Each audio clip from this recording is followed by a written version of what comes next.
यीशु का लहू, यीशु का लहू, यीशु का लहू, यीशु का लहू, यीशु का लहू, यीशु का लहू, यीशु का लहू, यीशु का लहू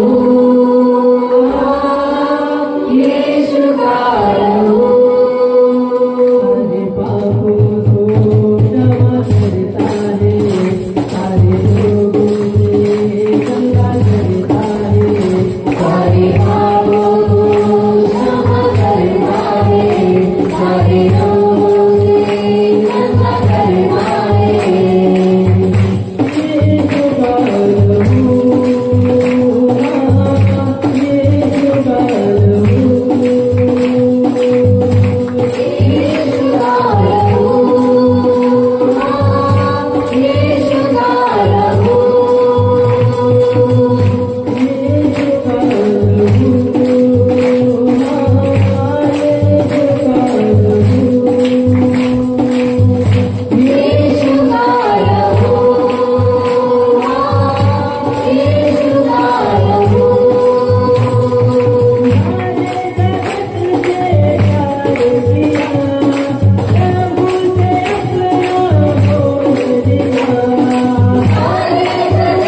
आपली सर्व पाप धुण्यास समर्थ आहे.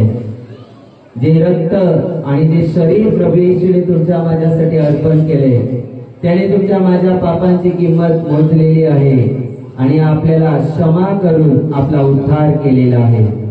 म्हणून कोणतेही रोग, कोणतेही अरिष्ट, कोणतेही मरी, कोणतेही अकाली मृत्यू, कुठल्याही सैतानाचा अधिकार तुमच्यावर माझ्यावर वर्चस्व गाजवणार नाही. पवित्र शास्त्र जुना करार पूर्ण बायबल पान क्रमांक 676 स्तोत्र संहिता अध्याय 33 वचन 18 आणि 19 मी वाचतो. सर्वांनी शांतपणे ऐका. पहा, जे परमेश्वराचे भय धरितात व त्याच्या दयेची अपेक्षा करीतात त्यांचा जीव मृत्यूपासून सोडवावा व दुष्काळात त्यांचा प्राण वाचवावा म्हणून त्यांच्यावर त्याची नजर असते. Hallelujah, hallelujah, hallelujah, hallelujah. ख्रिस्तातही जमलेल्या प्रियानो, देवाच्या वचनामध्ये सांगितलेलं आहे, पहा, जे परमेश्वराचे भय धरतात व त्याच्या दयेची अपेक्षा करतात त्यांचा जीव मृत्यूपासून सोडवावा व दुष्काळात त्यांचा प्राण वाचवावा म्हणून त्याची म्हणजेच देवाची नजर त्यांच्यावर असते. हालेलुया. ख्रिस्तातही जमलेल्या प्रियानो, देवाचं वचन आज आपल्याला शिकवतं की देवाची नजर देवाच्या लोकांवर आहे. म्हणून आज जर तुमच्या मनामध्ये आजपर्यंत हे विचार आले असतील की माझ्याकडे देवाचं लक्ष लागलेलं नाहीये किंवा मी इतका दुःखात, इतका संकटात आणि इतका समस्येमध्ये आहे आणि देवाला दिसत नाही का, किंवा देव कधी मला या सगळ्यातून मोकळं करेल, आणि जर देवाचं लक्ष माझ्याकडे लागलेलं आहे तर हे दुःख, हे संकट आणि या समस्या माझ्या जीवनामध्ये का आहेत? मला असं वाटतं की देवाची नजर, देवाचं लक्ष माझ्यावरती नाहीये, म्हणून सैतानाने माझ्या जीवनाला पिडायला सुरुवात केलेली आहे. जर तुमच्या डोक्यात आणि तुमच्या मनामध्ये जर असे विचार असतील तर आज मला तुम्हाला देवाचं वचन आणि देवाच्या वचनातून सांगायचं आहे की देवाचं लक्ष तुमच्याकडे लागलेलं आहे. आज जरी तुम्ही त्रासात आहात, तुमच्या जीवनामध्ये ताण तणाव आहेत, संकट, समस्या आहेत, तर याचा अर्थ असा होत नाही की देवाचं लक्ष तुमच्याकडे नाहीये, देवाची नजर तुमच्यावरती नाही, असं नाहीये. तुम्ही रडता तुमच्या दुःखांमुळे, तुम्ही तुमच्या त्रासांमुळे रडत आहात, तुम्ही तुमच्या संकटांमुळे रडत आहात, तुम्हाला पाहणारा कोणी तुम्हाला दिसत नाही, पण याचा अर्थ असा नाही की देव तुम्हाला पाहत नाहीये, देवाची नजर तुमच्यावर नाही, असं होत नाही. तुम्ही रडता, तुम्ही किती दुःखात आहात, तुमचं मन किती पिडलेलं आहे, तुमचं मन किती दुःखामध्ये आहे, तुम्हाला किती त्रास होतं, या सगळ्याकडे देवाचं लक्ष लागलेलं आहे. का देवाचं लक्ष तुमच्याकडे लागलेलं आहे? कारण तुम्ही देवावर प्रेम करता, तुम्ही देवाला मानता, तुम्ही देवावर, प्रभू येशू ख्रिस्तावर विश्वास ठेवलेला आहे. म्हणून बायबल मध्ये देवाचं वचन म्हणतं, जे परमेश्वराचे भय धरतात, जे देवाला भिवून जीवन जगतात, जे देवाचं भय धरून जीवन जगतात. आता देवाचं भय धरणं म्हणजे काय? देवाचं भय धरणं म्हणजे प्रत्येक त्या गोष्टीपासून लांब राहणं जी गोष्ट देवाला पसंत नाहीये. देवाचं भय धरणं म्हणजे काय? प्रत्येक ती गोष्ट करणं जी गोष्ट देवाला आवडते.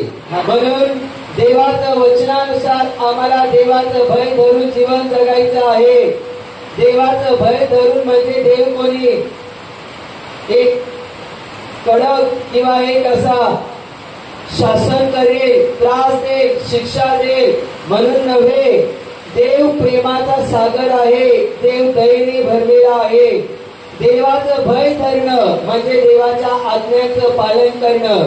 देवाचं भय धरणं म्हणजे देवाला भिवून जीवन जगणं, म्हणजेच देवाला जे आवडतं ते करणं आणि देवाला जे आवडत नाही ते न करणं, ते करायचं नाही, याला म्हणतात देवाचं भय धरणं. आज प्रत्येक विश्वासणाऱ्याने स्वतःची पालक केली पाहिजे की तो स्वतः देवाचं भय धरणारा आहे का? तो देवाचं भय धरतो का? त्याला देवाची भीती आहे का? आज प्रत्येक त्या व्यक्तीला स्वतःची पारख करायची आहे, स्वतःला तपासून बघायचं आहे.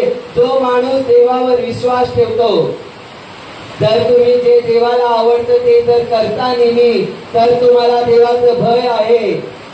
जे देवाला आवडत नाही ते तुम्ही करत नाही, तर याचा अर्थ तुम्हाला देवाचं भय आहे. पण ज्या गोष्टी देवाला आवडत नाहीत त्या गोष्टी जर तुम्ही करत असाल तर तुम्हाला देवाचं भय नाहीये. ज्या गोष्टी परमेश्वराने वचनात सांगितलेलं आहे की हे पाप आहे, करू नका, तरी पण तुम्ही ते जर करता तर तुम्हाला देवाचं भय नाही आहे. ज्याला देवाचं भय आहे तो नेहमी देवाला प्रसन्न करण्यासाठी जीवन जगतो, म्हणजेच देवाच्या आज्ञा पालन करतो आणि तेच करतो जे देवाला नेहमी प्रसन्न करतं, जे देवाला नेहमी आवडतं. त्याच गोष्टी तो माणूस त्याच्या जीवनात करतो ज्याला देवाचं भय आहे. पण जर तुमच्या जीवनाच्या द्वारे तुम्ही देवाला नाराज करता, देवाच्या आज्ञा मोडता, पापामध्ये जीवन जगता, व्यसनामध्ये अडकलेले आहात आणि देवाची आज्ञा तुम्हाला माहितीये, देवाच्या विरुद्ध तुम्ही जीवन जगता आणि जे देवाला पसंत नाही ते जर तुम्ही करत आहात तर याचा अर्थ तुम्हाला देवाचं भय नाही. ज्याला देवाचं भय नाही तो माणूस स्वतःच्या मर्जीप्रमाणे कसंही जीवन जगतो. म्हणून जुन्या करारात देवाच्या वचनामध्ये सांगितले, हे तरुणा, तुझ्या तारुण्याच्या दिवसामध्ये जरा विचार कर. तू जे काही करतो ना तुझ्या भर जवानीमध्ये, त्या सगळ्याचा हिशोब घेतला जाईल. म्हणून आता रक्त गरम आहे, म्हणून तुला ज्या पद्धतीने उड्या मारायचे, ज्या पद्धतीने जगायचे तू जगतोस, पण या सगळ्याचा हिशोब तुला द्यावा लागेल. आज तुझ्या अंगामध्ये ताकद आहे, म्हणून तू जर पाप करत आहेस, व्यसन करत आहेस, स्वतःच्या मर्जीप्रमाणे देवाच्या आज्ञा मोडून जीवन जगत आहेस, आज तुला काही वाटणार नाही, पण पुढे तुला या सगळ्या गोष्टीचा हिशोब द्यावा लागेल. म्हणूनच आजपासूनच देवाचं भय धरून जीवन जगायला सुरुवात केली पाहिजे. मला पाहणारं कोणी नाहीये, मी कसंही करेल, कसंही वागेल, कसंही जीवन जगेल, कोण मला बघणार आहे, कोण मला पाहणार आहे? देवाचा सेवक थोडी 24 तास माझ्या जवळ राहणार आहे माझ्याकडे लक्ष लावायला. माझ्या घरातले थोडी 24 तास माझ्या बरोबर राहणार आहे की ते माझ्याकडे लक्ष लावतील. माणसं 24 तास तुमच्या जवळ, तुमच्या बरोबर, तुमच्याकडे, तुमच्यावर लक्ष ठेवायला नसतील. पण जर लक्षात ठेवा, तुम्ही देवावर विश्वास ठेवलेला आहे तर देव तुमच्यावर लक्ष ठेवतो. देवाचे देवदूत 24 तास तुमच्या जवळ असतात. मग अंधारात असा की उजेडात असा, चांगली कामं करता की वाईट कामं करता, कोणाला मदत करता की कोणाला पापामध्ये अडकवता, कोणाला व्यसनात पाडता की कोणाला व्यसनातून मोकळं करता, तुम्ही जे काही करता ती प्रत्येक गोष्ट देवदूत कॅच करत आहेत त्यांच्या कॅमेऱ्यामध्ये. देवाचा कॅमेरा 24 तास या पृथ्वीवर चालू आहे. कोण काय करतो आणि कोण कसं वागतो हे देव सगळं पाहतो. म्हणून आज तुम्हाला माणसाची भीती नसेल, पण मी तुम्हाला सांगतो देवाची भीती बाळगा. कारण देव सर्व गोष्टी पारखणारा परमेश्वर आहे. तुम्ही कोणाशी खोटं बोलता की कोणाशी खरं बोलता हे सुद्धा देवाला ठाऊक आहे. म्हणून देवाचं ज्याला भय आहे, जो खरोखर हृदयातून देवाला मानतो, जो खरोखर देवावर प्रेम करतो, ज्याला खरोखर देवाची भीती आहे, तो नेहमी त्याच्या जीवनामध्ये वाईट गोष्टींपासून स्वतःला लांब ठेवेल. कारण का? कारण त्याला देवाचं भय आहे. त्याला माहितीये, नको, माझ्यावरती अधिकारी आहे, माझा देव बाप माझ्याकडे लक्ष लावून आहे, देवाची नजर माझ्यावर आहे, नको, मला ही गोष्ट करायची नाही, ही गोष्ट जर देवाला आवडत नाही तर मला या गोष्टीपासून लांब व्हायचे. तोच माणूस असं जीवन जगतो ज्याला देवाचं भय आहे. ज्याला देवाचं भय नाही तो म्हणतो बघायला कोणी नाही, कसंही वागलं तरी चालेल, काहीही केलं तरी चालेल, कोणाशी फालतू कॉन्टॅक्ट मध्ये राहिलं तरी चालेल आणि कोणाशी कसंही घाणेरडं बोललं तरी चालेल, कितीही व्यसनं केली तरी चालतील आणि किती घाणेरडी चुकीचे रिलेशन ठेवले तरी चालतील. कोणाचेही विचार ज्याला देवाचं भय नाही त्याचे विचार, कोणाचं असं वागणं ज्याला देवाची भीती नाही. आणि जर तुम्हाला देवाचं भय नाहीये, देवाची भीती नाहीये, तर तुम्ही देवाकडून तुमच्या जीवनासाठी अपेक्षा करूच नका. अपेक्षा एकच करा की देवाकडे मदत मागा. अपेक्षा एकच करा की देवा मी हे सगळं सोडायला तयार आहे, मला मदत कर, मला सामर्थ्य दे आणि मला क्षमा कर. आज तुम्हाला देवाची वचनं माहिती आहेत आणि बायबल म्हणतं ज्याला बरं करणं माहित आहे, जमतंय, आणि तो जर तसं करत नसेल तर त्याचं ते पाप आहे. आज माणसाला कळतं दारू पिणं पाप आहे, दारू पिल्याने नुकसान होतात. आज तुम्ही येशू आल्यानंतर तुम्हाला कळतं की दारू पिणं म्हणजे कुठलीही व्यसनं असतील, व्यसनं करणं देवाला आवडत नाही. तुमचं जर प्रेम देवावर असेल, तुम्ही जर देवाच्या भयामध्ये असाल, देवाचं भय धरणारे असाल, तर तुम्ही त्या व्यसनाच्या प्रत्येक प्रकारापासून स्वतःला लांब ठेवाल. का? कारण मला देवाचं भय आहे आणि हे जर देवाला आवडत नाही तर नको. आणि जी लोक देवाचं भय धरून जीवन जगतात, लक्षात ठेवा तुमच्यावर देवाचं लक्ष आहे. देवाचं भय धरून जीवन जगत असताना जरी एखादं दुःख, एखादं संकट, एखादी समस्या तुमच्या आयुष्यामध्ये येत असेल तर याचा अर्थ असा लावू नका की देवाचं लक्ष माझ्यावर नाहीये, देव मला बघत नाहीये. याचा अर्थ असा कधीच लावू नका. तुम्ही तुमच्या जीवनामध्ये जर देवाचं भय धरून प्रामाणिकपणे जीवन जगत आहात तर लक्षात ठेवा देवाचं लक्ष तुमच्यावर आहे. देव तुम्हाला पाहतो. जुन्या करारात निर्गमनच्या पुस्तकामध्ये देवाचं वचन म्हणतं देवाने आकाशातून, स्वर्गातून या इस्रायली लोकांकडे दृष्टी लावली.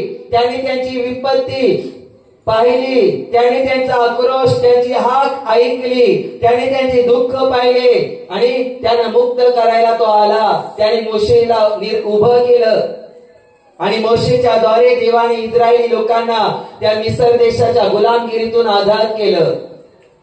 ती लोक का गुलामगिरीमध्ये होते? तुम्ही जर देवाच्या विरुद्ध जीवन जगत असाल, देवाच्या आज्ञा माहिती असून पण तुम्ही देवाच्या आज्ञा मोडून जीवन जगत असाल तर तुम्ही पण कुठल्या ना कुठल्या गुलामगिरीमध्ये अडकाल. गुलामगिरीमध्ये म्हणजेच कोणी आजाराच्या गुलामगिरीत, कोणी व्यभिचाराच्या गुलामगिरीत, कोणी कर्जाच्या गुलामगिरीत, तर कोणी कुठल्या पापाच्या गुलामगिरीत अडकेल.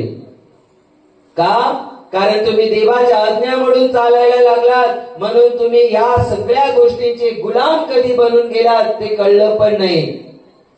नारायण वामन टिळकांचं गीत आहे, नको नको ते करीत गेलो आणि सैतानाचा गुलाम झालो. नको नको ते बोलत गेलो आणि सैतानाचा गुलाम झालो.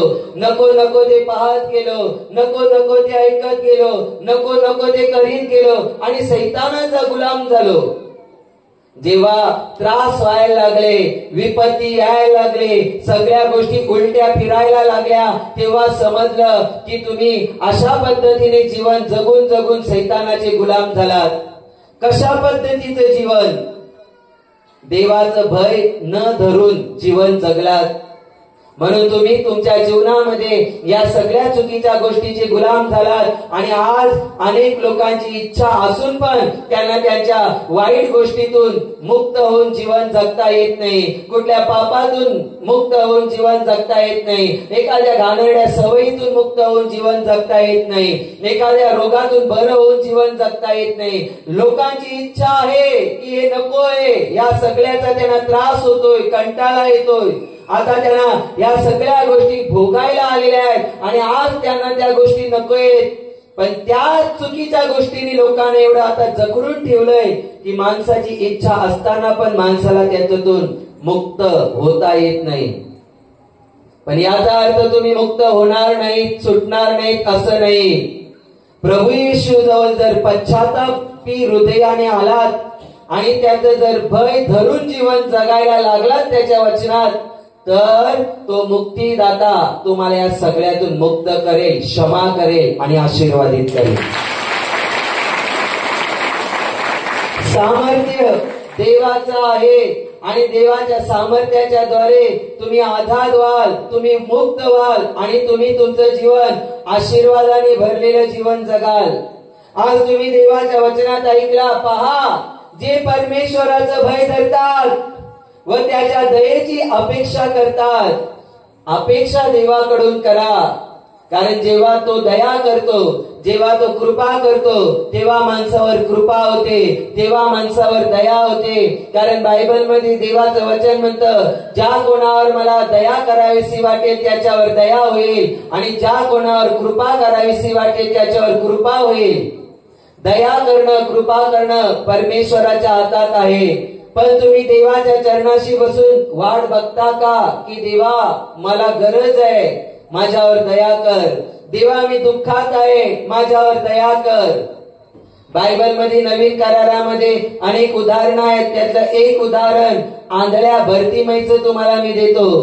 आंधळा भरतीमय होता, त्याला पूर्णपणे आंधळा होता, त्याला दिसतच नव्हता अजिबात.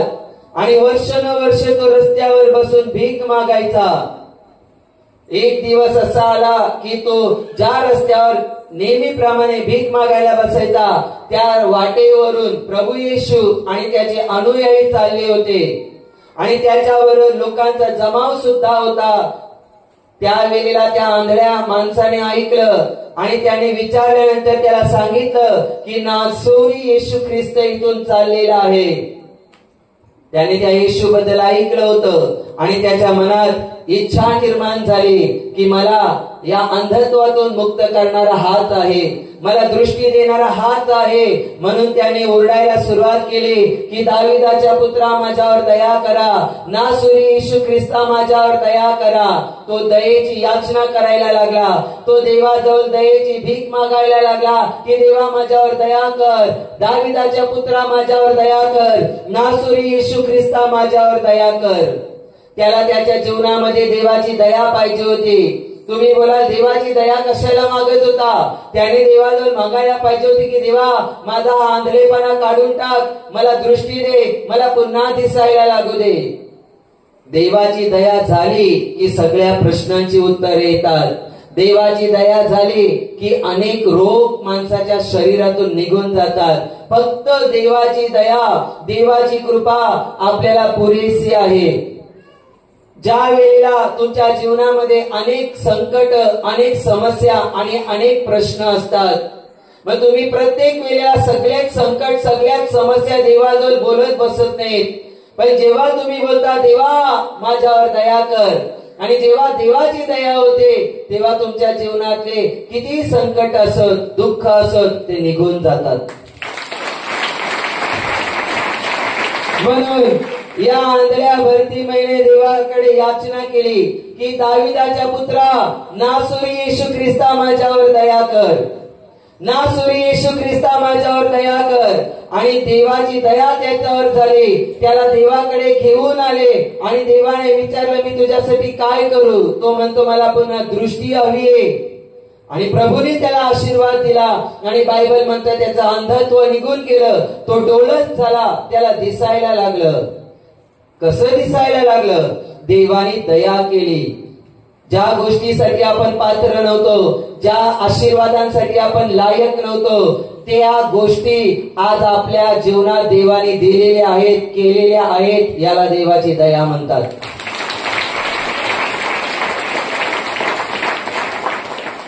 जी लोक देवाच्या दयेची अपेक्षा करतात, तुम्ही देवाच्या दयेची अपेक्षा करता का? नसाल तर आजपासून देवाच्या दयेची अपेक्षा करा. म्हणजे वाट पहा, वाट पहा परमेश्वराच्या चरणाशी प्रार्थनेच्या द्वारे आणि अपेक्षा ठेवा परमेश्वराकडूनच. कारण जी अपेक्षा तुम्ही देवावर ठेवता, जी तुमची आशा देवावर असते, ती परमेश्वर निराशेमध्ये कधी बदलवत नाही. तुमची आशा देव निराशेमध्ये बदलवणार नाही. तुम्ही जर देवावर आशा ठेवलेली आहे, तुम्हाला जर देवाकडून अपेक्षा आहेत, तर तुमच्या अपेक्षा भंग परमेश्वर कधी करणार नाहीये. कारण तो कधी न बदलणारा परमेश्वर आहे. तुम्ही काहीतरी द्याल तेव्हाच तो तुमच्या अपेक्षा पूर्ण करेल असं नाहीये. तुम्ही जर तुमच्या हृदयातून त्याच्यावर विश्वास ठेवलेला आहे आणि विश्वासाने त्याच्यावर अपेक्षा करत आहात आणि त्याच्याकडूनच अपेक्षा आहे की देवच मला देईल, देवच माझ्यासाठी करेल आणि मला देवाकडूनच अपेक्षा आहे, तर देव तुमच्या जीवनात ते करणार. बायबल मध्ये देवाचं वचन म्हणतं, पहा जे परमेश्वराचे भय धरतात, जे देवाचं भय धरतात व त्याच्या दयेची अपेक्षा करतात, त्यांचा जीव मृत्यूपासून सोडवावा व दुष्काळात त्यांचा प्राण वाचवावा म्हणून त्यांच्यावर त्याची म्हणजे देवाची नजर असते. देवावर विश्वास ठेवणाऱ्या देवाच्या लोकांनो, आज जरी तुमच्या जीवनामध्ये एखादं संकट असेल, एखादं दुःख असेल किंवा तुमच्या शरीरामध्ये एखादा आजार असेल, मला तुम्हाला सांगायचं आहे की देवाकडून अपेक्षा करा. देवच तुमच्या अपेक्षा पूर्ण करेल. पण तुमच्या दुःखात, तुमच्या संकटात, समस्येत असताना, रडत असताना तुमच्या मनात कधीच असा विचार आणू नका की देवाचं लक्ष माझ्यावर नाहीये, देव मला पाहत नाही. तुम्ही कितीही आजारात, कितीही दुःखात, कितीही संकटात असाल तरी पण देवाचं लक्ष तुमच्याकडे आहे, देवाची नजर तुमच्यावर लागलेली आहे. कशाला देवाचं लक्ष माझ्याकडे लागलंय, कशाला देवाची नजर माझ्यावरती आहे? तुला तुझ्या दुःखातून मुक्त करण्यासाठी, तुला तुझ्या रोगातून बरं करण्यासाठी, दुष्काळामध्ये तुझा प्राण वाचवण्यासाठी देवाची नजर तुझ्यावर लागलेली आहे. त्यांचा प्राण, त्यांचा जीव मृत्यूपासून सोडवावा व दुष्काळात त्यांचा प्राण वाचवावा. त्यांचा कोणाचा? जे परमेश्वराचं भय धरतात त्यांचा, जे देवाला मानतात त्यांचा, जे देवावर पूर्ण विश्वास ठेवून त्याच्याजवळ दयेची अपेक्षा करतात त्यांचा, जे देवाचं भय धरून देवाच्या आज्ञेमध्ये जीवन जगतात त्यांचा प्राण मृत्यूपासून सोडवावा व दुष्काळात वाचवावा म्हणून देवाची नजर या लोकांवर आहे, जे देवावर विश्वास ठेवून देवाजवळ वाट बघत आहे आणि देवाचं भय धरून जीवन जगत आहे.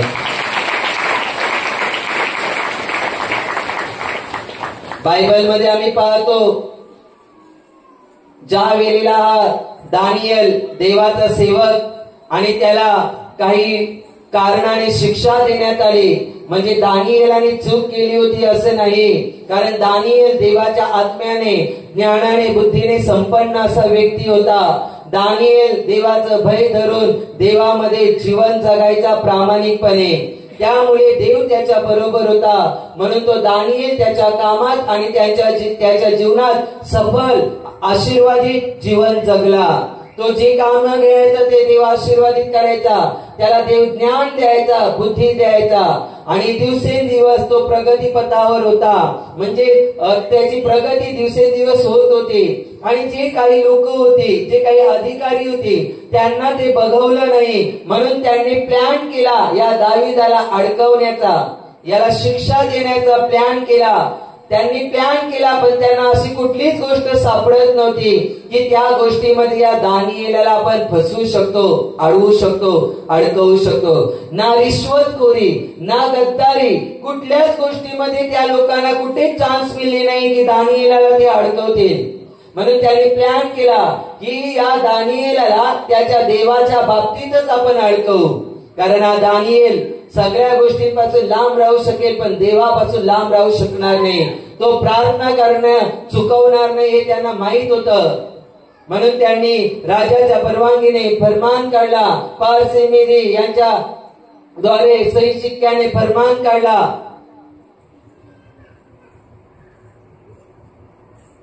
त्याला सापडवण्यासाठी, आणि असा फरमान काढला की कोणी आपापल्या दैवतांची, देवांची पूजा प्रार्थना करायचीच नाही. मुदत ठरवण्यात आली, महिनाभर असेल, काही दिवस असेल. दानिएल तर देवापासून आणि रोज प्रार्थना केल्याशिवाय राहू शकत नव्हता. किती काम असो, किती मोठ्या पदावर होता, एवढ्या मोठ्या पदावर असताना पण, एवढं काम असताना पण त्यांनी प्रार्थना करणं कधी चुकवलं नाही. बायबलमध्ये सांगितलेलं आहे, दानिएल दिवसातून 3 वेळा रोज प्रार्थना करायचा, रोज न चुकता. दानिएलाने कधी कारण दिलं नाही की आज खूप काम आहे, आज मी प्रार्थना करणार नाही, आज खूप काम आहे, आज मी केंद्रात प्रार्थनेला जाणार नाही. दानिएलाने कधी कारण दिली नाही, आज लग्न आहे, मी काम करणार नाही देवाचं. कधीच नाही दानिएलाने कारण दिली. नित्य न चुकता रोज दिवसातून 3 वेळा तो प्रार्थना करायचा. आज लोकांना दिवसातून 1 वेळ प्रार्थना करायला पण जीवावर येतं, कंटाळा येतं. दानिएलाच्या सफलतेचं रहस्य, दानिएलाच्या आशीर्वादित होण्याचं रहस्य देव होता. म्हणूनच दानिएल रोज न चुकता प्रार्थना करायचा. म्हणून दानिएल त्याच्या जीवनामध्ये आणि त्या राज्यामध्ये दार्यावेशच्या वेळेला देखील सफल आणि आशीर्वादित जीवन जगला.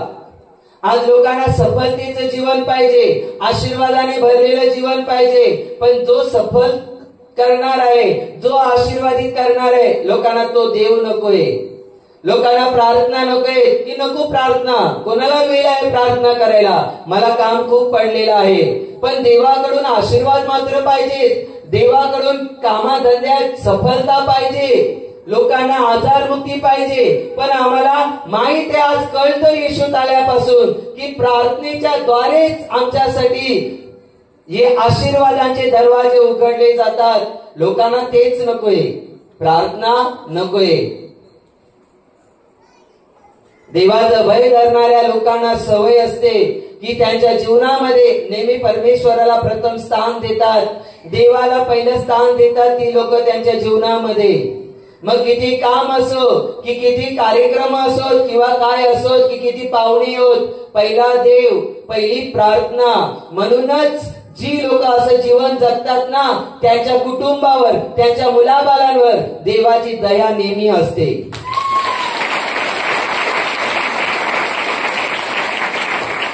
दानिएल नेहमी देवाच्या भयभक्तीमध्ये जीवन जगला. आणि दानिएल आणि त्या वेळेत पण जरी फरमान काढाय तरी त्या वेळेत पण दानिएलाने प्रार्थना करणं बंद केलं नाही की नको देवाला कळतं की थोडे दिवस मी प्रार्थना करणार नाही, नाहीतर मला शिक्षा होईल, त्या सिंहाच्या गुहेमध्ये टाकण्यात येईल. नको मी थोडे दिवस प्रार्थना करणार नाही. देवाला माहितीये, देवाला कळतं सगळं. अरे देवाला माहितीये, देवाला कळतं, पण तुमचा विश्वास तुम्ही का दाबून ठेवता? तुमचा विश्वास, तुमच्या विश्वासापासून तुम्ही माघार का घेता? बायबल म्हणतं, कोणाची भीती बाळगायची? ज्याला शरीराला आणि आत्म्याला देखील नरकात टाकण्याचा अधिकार आहे, त्या देवाची भीती बाळगा. देवाची लाज बाळगू नका लोकांसमोर, किंवा माघार घेऊ नका माणसांसमोर की त्यांची भीती तुम्हाला वाटते म्हणून तुम्ही बोला नको मी नाही मानत, मी नाही प्रार्थनेला जात. कोण येशू? याला म्हणतात देवाची लाज बाळगणं. पण बायबलमध्ये देव म्हणतात, जो कोणी माणसांसमोर माझी लाज बाळगेल, मला नाकारेल, मी पण त्याला पित्यासमोर आणि देवदूतांसमोर नाकारेल. मी म्हणे कोण तू? मग जर देवाने तुम्हाला असं केलं तर तुमची काय ओळख राहील आणि काय तुमचं राहील विचार करा. दानिएलाने भीती नाही बाळगली, जे होईल ते होईल, मी परमेश्वराला मानतो, मानत राहील, मी रोज प्रार्थना करतो, मी प्रार्थना करत राहील. तुम्हाला काय बोलायचंय, तुम्हाला काय विचार करायचंय तो तुमचा प्रश्न आहे. जी शिक्षा होईल ती होईल. परवा एका बहिणीशी, एका सिस्टरांशी मी बोलत होतो आणि तिच्या जीवनात समस्या होत्या आणि तिने सांगितलं भरपूर तिच्या जीवनामध्ये प्रॉब्लेम झाला, तिच्या हार्टला प्रॉब्लेम आला, तिला हॉस्पिटलमध्ये ऍडमिट केलं.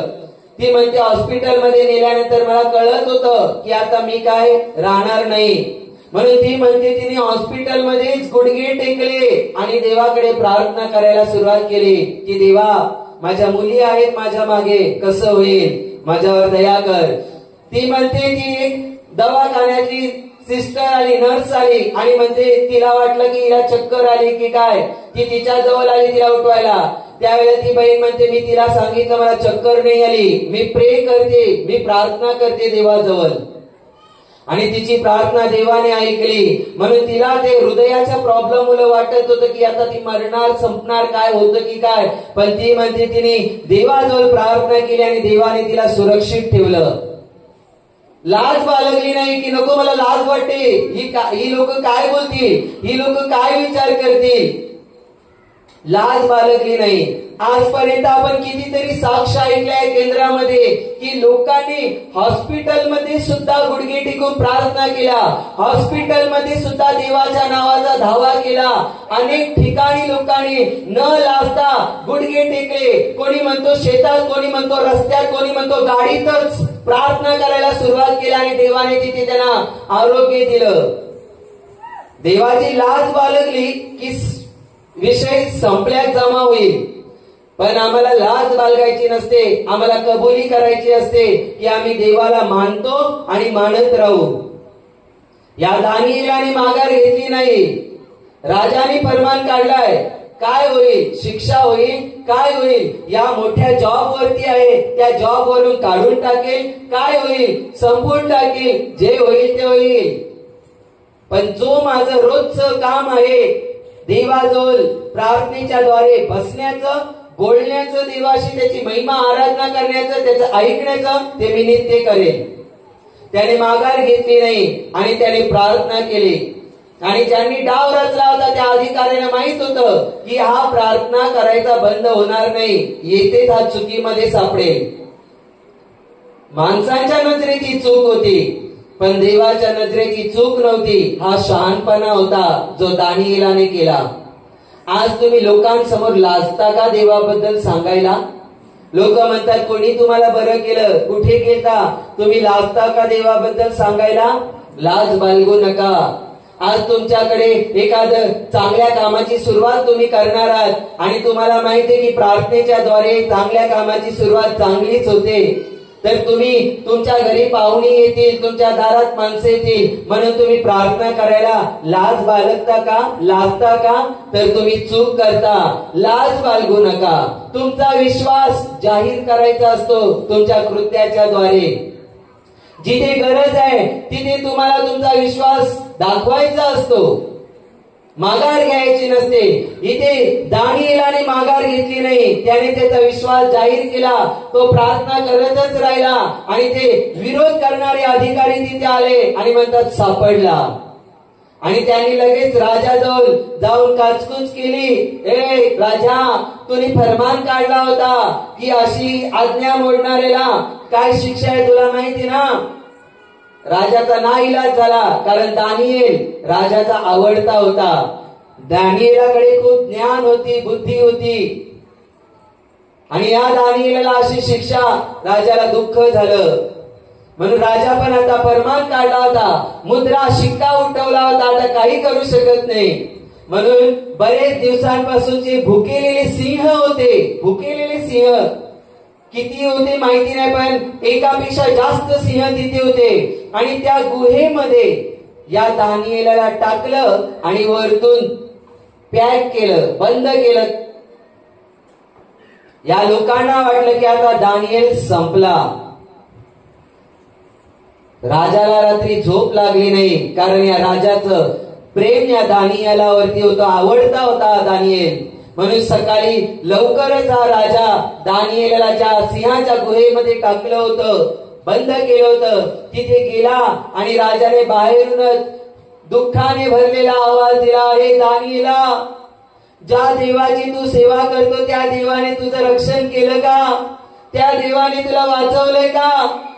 दानिएलाने आतमधून आवाज दिला, महाराज चिरायू असा ज्या देवाची मी सेवा करतो त्या देवाने त्याचे दूत पाठवून या सिंहाची रात्रभर तोंड बंद ठेवले आणि माझं रक्षण केलेलं आहे. आणि दानिएल पुढे म्हणाला, त्या देवाचा आणि तुमचा मी काही अपराध केलेला नाही, मी काही गुन्हा केलेला नाही देवाविरुद्ध आणि तुमच्या विरुद्ध. तुम्ही जर देवाच्या विरुद्ध वागत नसाल, देवाच्या विरुद्ध जर जगत नसाल, देवाच्या आज्ञेमध्ये जीवन जगत असाल, तर तुमच्यासाठी तुमचे जे सिंहासारखे तोंड वासून उठलेली जी परिस्थिती आहे, तुम्हाला खायला गिळायला उठलेली, त्या तुमच्या दुःखाच्या आणि वाईट परिस्थितींची तोंड परमेश्वर बंद करेल. येशूच्या नावात बंद करेल. म्हणून देवावर विश्वास ठेवा. हे युद्ध परमेश्वराचं आहे. ज्या देवाने या दानिएलाचं रक्षण करण्यासाठी या भुकेलेल्या सिंहाची तोंड बंद ठेवली, देव तुमच्या विरुद्ध उठलेल्या गोष्टींची तोंड अशी बंद करेल आणि तुम्हाला सुरक्षित ठेवेल. देवाचं वचन म्हणतं, त्यांचा जीव मृत्यूपासून सोडवावा. देवाने मृत्यूपासून या दानिएलाचा जीव सोडवलं ना, वाचवलं ना. का? कारण या दानिएल देवाला मानणारा होता, देवाचं भय धरणारा होता, देवाची आशा करणारा होता. त्याला देवाकडूनच अपेक्षा असायच्या आणि अशा लोकांवर देवाचं लक्ष असतं. लक्षात ठेवा. म्हणून त्यांचा जीव मृत्यूपासून सोडवावा. मृत्यूपासून दानिएलाचं रक्षण करायचं होतं. देवाचं लक्ष ऑलरेडी दानिएलावरती होतं, म्हणून ते संकट दानिएलाला संपू शकलं नाही. तर त्या मृत्यू छायेच्या दरीतून जात असला तरी पण देव त्याच्या बरोबर होता आणि देवाने त्याचं रक्षण केलं.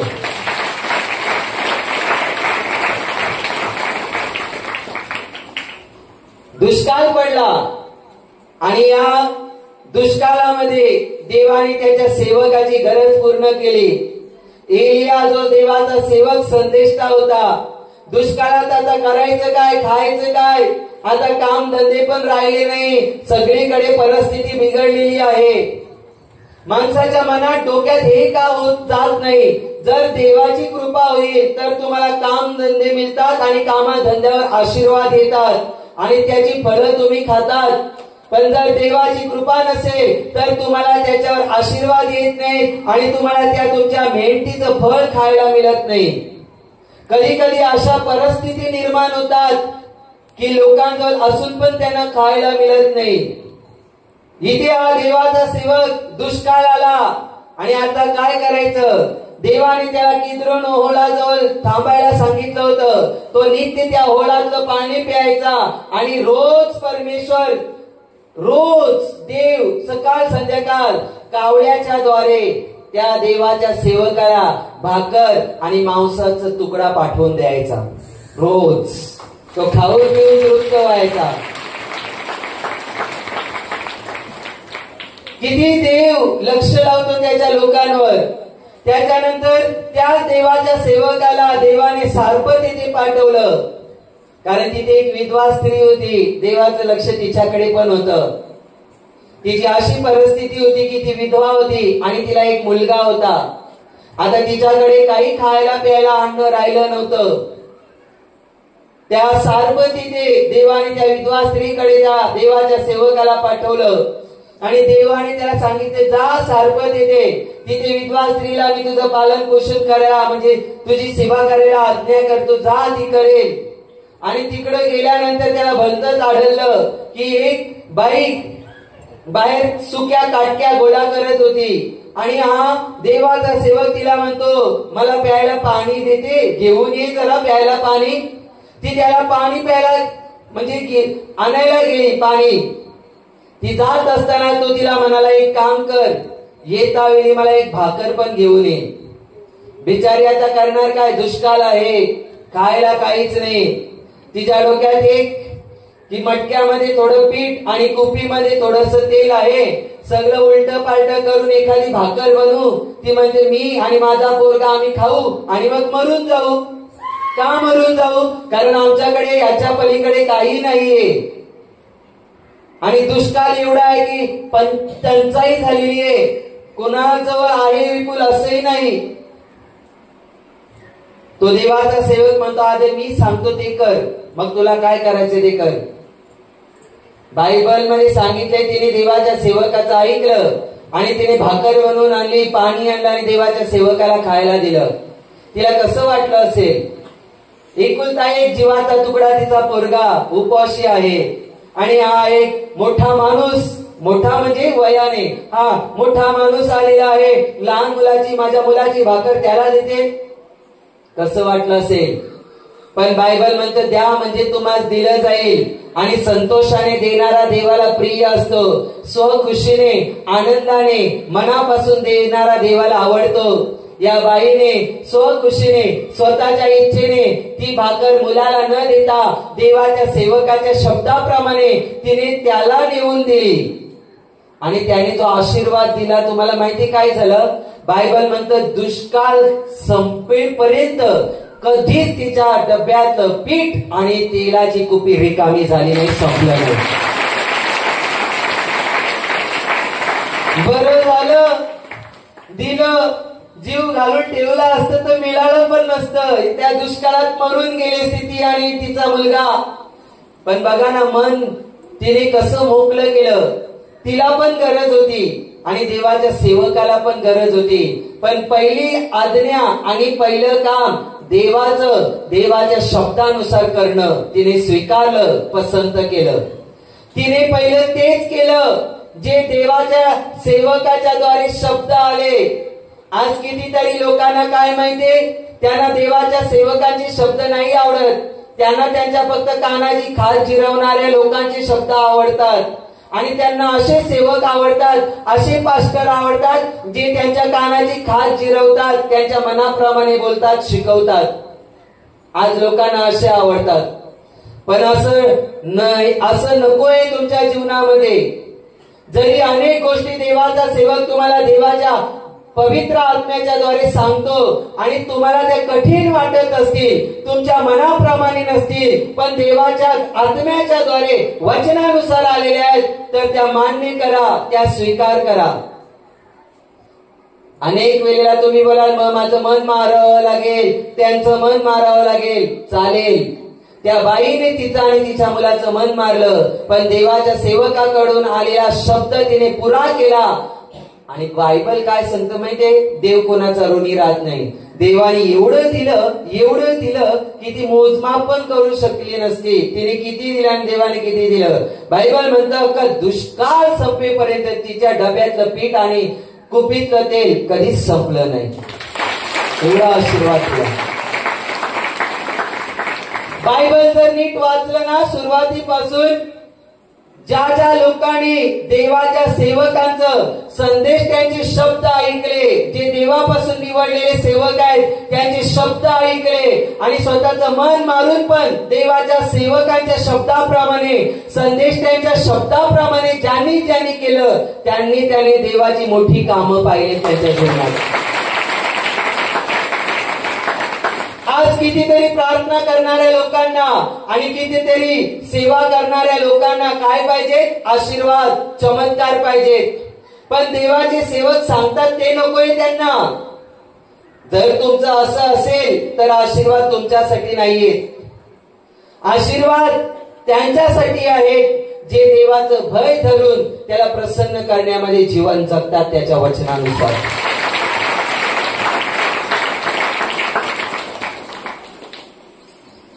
देवाने त्या दुष्काळात पण त्यांना खायला पुरवलं ना, त्यांचा प्राण वाचवला ना देवाने दुष्काळात.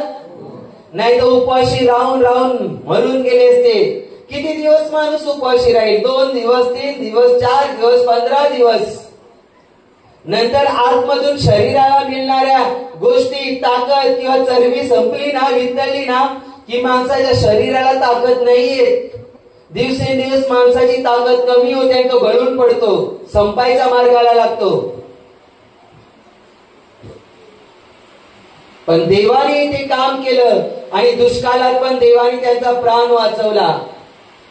विश्वास ठेवा, तुमच्या आजूबाजूला दुष्काळ असतील पण तुमच्या जीवनामध्ये नेहमी देवाच्या आशीर्वादाने बहरच येईल, फलद्रुपता येईल. देव जर तुमच्या बरोबर आहे, जर तुम्ही देवाचं भय धरून जीवन जगता, तुम्ही जर देवाच्या अपेक्षा करता, तर विश्वास ठेवा. कितीही आजूबाजूला दुष्काळ दिसत असेल पण जसं इसाक आणि पेरणी केली आणि 100 पटीने फळ दिलं, तसं तुमच्या आयुष्यात नेहमी परमेश्वर बहार आणेल, आशीर्वादांचा फलद्रूप करेल. देवाची नजर तुमच्यावर आहे. वचन स्पष्टपणे म्हणतं, पहा, जे परमेश्वराचं भय धरतात आणि परमेश्वराची अपेक्षा करतात त्यांचा प्राण मृत्यूपासून सोडवावा, मरणापासून सोडवावा आणि दुष्काळातही त्यांचा प्राण वाचवावा. म्हणून देवाचं लक्ष, देवाची नजर त्यांच्याकडे असते. देवाला विसर पडला का या दुष्काळात त्याच्या सेवकाचा? नाही. देवाला विसर पडला का या दुष्काळात सारपतीतल्या विधवा स्त्रीचा? नाही. जर या दुष्काळामध्ये पण या लोकांचं भाव देवावर होता, विश्वास देवावर होता आणि देवाचं भय धरून जीवन जगत होते, तर देवाचं लक्ष पण यांच्याकडे लागलेलं होतं. म्हणून देवाने त्यांचा प्राण मरणापासून, मृत्यूपासून सोडवला हो. आणि दुष्काळात त्यांच्या गरजा पूर्ण केल्या आणि त्यांचा जीव वाचवला देवाने. देव वाचवणारा आहे, देव रक्षण करता आहे, देव पुरवणारा आहे. पण जर तुम्ही देवाचं भयच धरत नसाल, जर तुम्हाला देवाची भीतीच नाहीये, तर तुम्ही किती मोठमोठ्या आशीर्वादांची अपेक्षा केली तरी पण तुम्हाला टांगूनच राहावं लागेल. आयुष्य संपून जाईल तरी पण तुम्हाला तुमच्या प्रार्थनेचं उत्तर मिळणार नाही. पण जर तुम्ही पश्चातापी हृदयाने देवाजवळ यायला तयार असाल, पश्चाताप करून देवाचं भय धरून जीवन जगायला तयार असाल, तर विश्वास ठेवा, जो तुमच्या प्रार्थनेचं उत्तर वर्षभरात मिळणार असेल ना, तो महिन्यातच मिळेल येशूच्या नावात. देव कृपा करणारा परमेश्वर आहे आणि देवाची कृपा झाली की जीवन बदलतात, गोष्टी बदलायला सुरुवात होतात आणि हे सगळं देवाच्या कृपेच्या द्वारे होतं. म्हणून आता विचार मनात आणू नका की मी किती कष्टी आहे, मी किती दुःखी आहे, मला किती त्रास होतो. ज्या लोकांचं मी चांगलं केलं, ज्या लोकांसाठी मी मदत केली, पुढे गेलो, तीच लोक माझ्याशी उलटे झाले, त्यांनीच माझ्याशी गद्दारी केली. रडत बसू नका. माणसांचं तुम्हाला माहित आहे काय आहे, म्हणजेच किती विश्वासास योग्य आहे की नाही हे प्रत्येकाला माहिती आहे. पण विश्वासास योग्य आणि पात्र खरा एकच परमेश्वर आहे.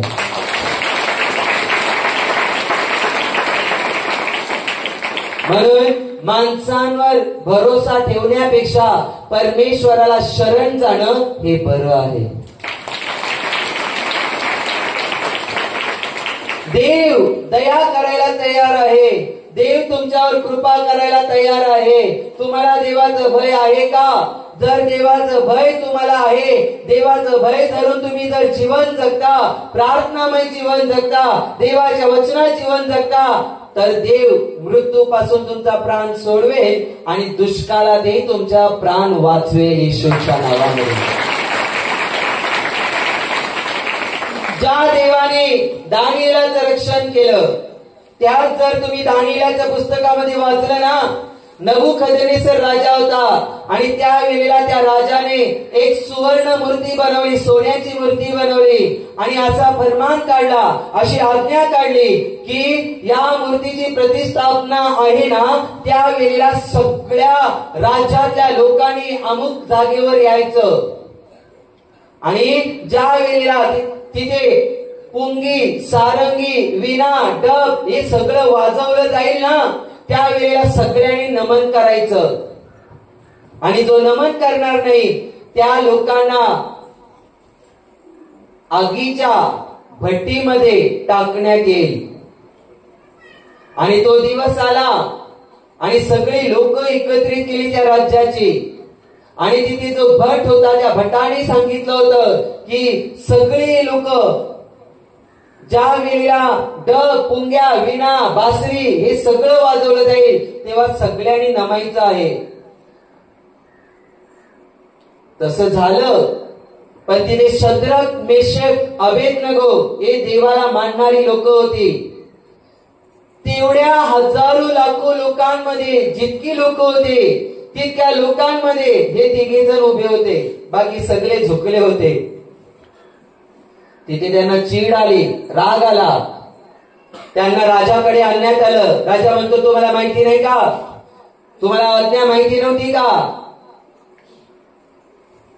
सांगितलं होतं की जो झुकणार नाही त्याला तप्त आगीच्या भट्टीमध्ये टाकण्यात येईल. त्यावेळेला म्हणतात, हे राजा, तप्त अग्नीच्या भट्टीतून सोडवायला आमचा देव समर्थ आहे, आम्हाला वाचवायला. काहीही असो, पण आम्ही आमच्या परमेश्वराला सोडून कुठेही झुकणार नाहीत. राजाला अजूनच राग आला आणि राजाने सांगितलं, जी भट्टी आहे ना, आगीने तापलेली आहे ना, त्या भट्टीतली आग अजून 7 पटीने वाढवा. आणि आपल्याला माहितीये, ज्या भट्ट्या तुम्ही बघता किंवा आपण बघतो की काही अशा भट्ट्या असतात, त्याच्यामध्ये पाव, टोस्ट, खारी, बटर बनवले जातात. त्या भट्टीमध्ये तुम्ही जर पाहिलं तर सुरुवातीला खूप लाकडं वगैरे टाकतात आणि ती भट्टी अख्खी गरम करतात. अख्खी ती भट्टी तापवली जाते. भट्टीच्या बाहेर बाजूला उभं राहायची मग एवढी आग असते. आणि इथे या राजाला पाव, बटर, टोस्ट बनवायचे नव्हते, शिक्षा द्यायची होती. म्हणून राजाने सांगितल्या, भट्टीची आग 7 पटीने वाढवा, 7 पटीने. म्हणजे आता जर एवढी आहे तर 7 पटीने किती होईल विचार करा. आणि त्या शद्रक, मेशक, अबेदनगो या तिघांना शिक्षा दिली आणि त्या भट्टीमध्ये टाकायला घेऊन गेले. बायबल म्हणते, जे शिपाई, जे लोक या तिघा जणांच्या भट्टीत टाकायला गेले ना, त्यातले किती संपले, मेले, किती पोळले, किती जळले, किती भाजले, तर किती काय झाले. आणि या तिघांना आतमध्ये टाकलं. आणि राजाने नंतर पाहिलं लांबून आणि राजा म्हणतो, आपण टाकले किती लोकांना होते भट्टीत, आगीमध्ये? ते म्हणतात 3 जणांना. राजा म्हणतो, मला 4 जण दिसतात आणि ते पण भट्टीमध्ये फिरतावेली दिसतात. आणि 4था देवपुत्रासारखा, देवदूतासारखा, देवपुत्रासारखा दिसतोय. राजा जवळ गेला आणि राजाने बाहेरून आवाज दिलं की शद्रक, मेशक, अबेदनगो, जिवंत देवाच्या सेवकाओ, बाहेर या. ज्या वेळेला हे तिघे जण बाहेर आले ना, बायबल म्हणते यांच्या अंगावरचा एकही केस होरपळला नव्हता, भाजला नव्हता. त्यांच्या अंगावरून, त्यांच्या कपड्यावरून, त्यांच्या मऊचे सॉक्स या कशातूनच धुराचा वास सुद्धा येत नव्हता. आज आपल्या घरामध्ये चूल पेटते, त्यावेळेला जर त्या घरात कपडे असतील, कधी कधी त्या कपड्यांना धुराचा वास येतो ना. यानंतर अक्षरशः त्या भट्टीमध्ये टाकलं होतं. ना कपडे जळले, ना केस जळला, ना त्यांच्या अंगावरचा मांस जळला. जसे ठणठणीत आतमध्ये गेले तसे व्यवस्थित त्या आगीच्या भट्टीतून बाहेर आले.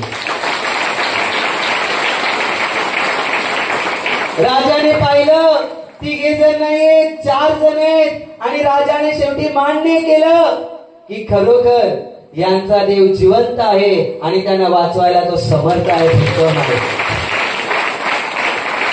ज्या येशूबद्दल आम्ही सांगतो, ज्या येशूचा आम्ही प्रचार करतो, तो मेलेला नाहीये, तो जिवंत आहे. कधी कधी तुम्हाला वाटेल आता सगळं संपत आलं, सगळं संपणार नाही. तुम्ही तरी पण त्या दिवसांमध्ये तुमची पूर्ण आशा जर देवावरच ठेवलेली असेल, तुमचं लक्ष जर देवाकडेच लागलेलं असेल, तर तो देव तुम्हाला त्याच्यात वाचवायला तुमच्या जवळ येईल.